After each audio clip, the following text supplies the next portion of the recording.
medyo maluha-luha ka pa ngayon, ha? Yeah. Pero of course, kitang-kita naman kung gaano kayo nagmamahalan ni Derek. Pero siguro, sabi mo nga, in 3 years, siya pa lang ba yung naiisip mo na mapangasawa? Considering na 3 years is a pretty short time. Sa totoo lang, hindi kasi kami yung taong masyadong cheesy pag kaming dalawa lang na yung,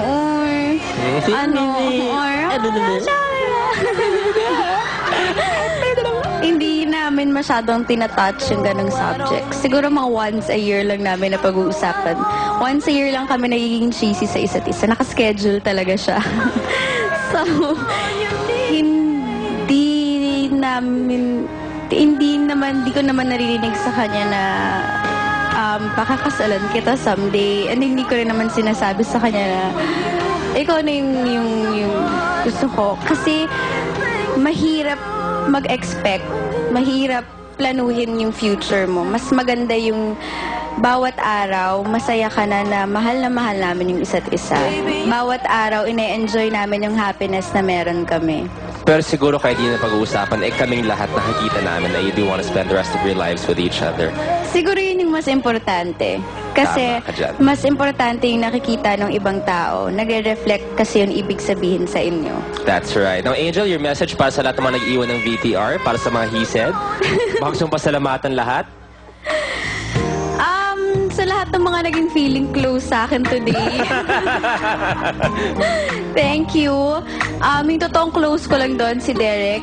Si John Prats, nasabi niya sa akin na unang-una siyang manonood ng I Love You Goodbye. So maraming salamat. Hindi, sa totoo lang salamat. Kasi alam ko, busy kayong mga tao, may mga attitude kayo. So maraming salamat na pinagbigyan niyo ang e-live para sa akin. In fairness, sa isang guesting, ang dami mong siniraan, no?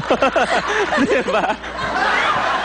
Ganun na talaga ngayon eh. Yes. Mahirap ang kompetensya. Speaking of I Love You Goodbye, ngayon palang usap-usapan na pang Best Actress ang performance mo. Oo naman. Anong reaction mo dyan? Nadali lang mag-blush on lang.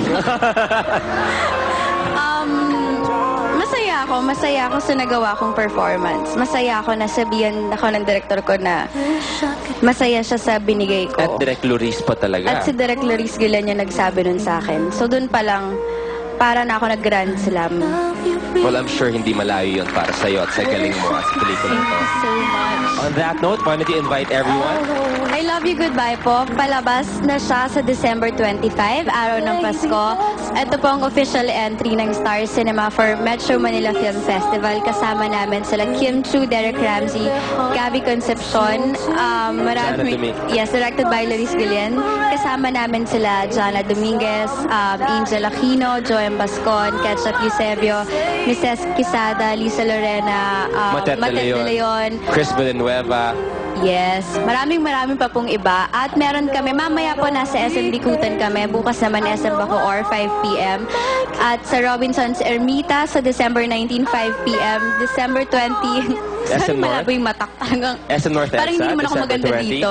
December 20, SM North as North EDSA, yes, sabi 5 ko nga, p.m. 5 At syempre, meron kayong international screenings which will happen from January 8 to 14, 2010 sa San Diego, UA Orton Plaza, Las Vegas, Regal Village Square Stadium, Honolulu Regal Dole Cannery Stadium 18, sa Seattle Parkway Plaza Stadium 18, at sa Jersey City, AMC Lowe's Newport Center, at meron din naman sa San Francisco, UA Stones Town Twin, Los Angeles, Cerrito Stadium Cinema. Yung mga yan to be announced pa ang schedule. Angel, congratulations in advance.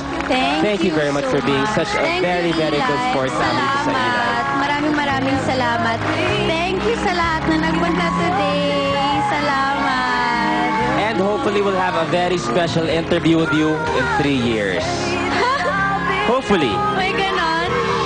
I love you too.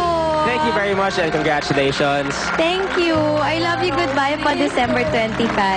Thank you. Now si Karel up next, may mga bagong revelations sa kanyang naging experience. So dahil may isang ikaw live na live, we return.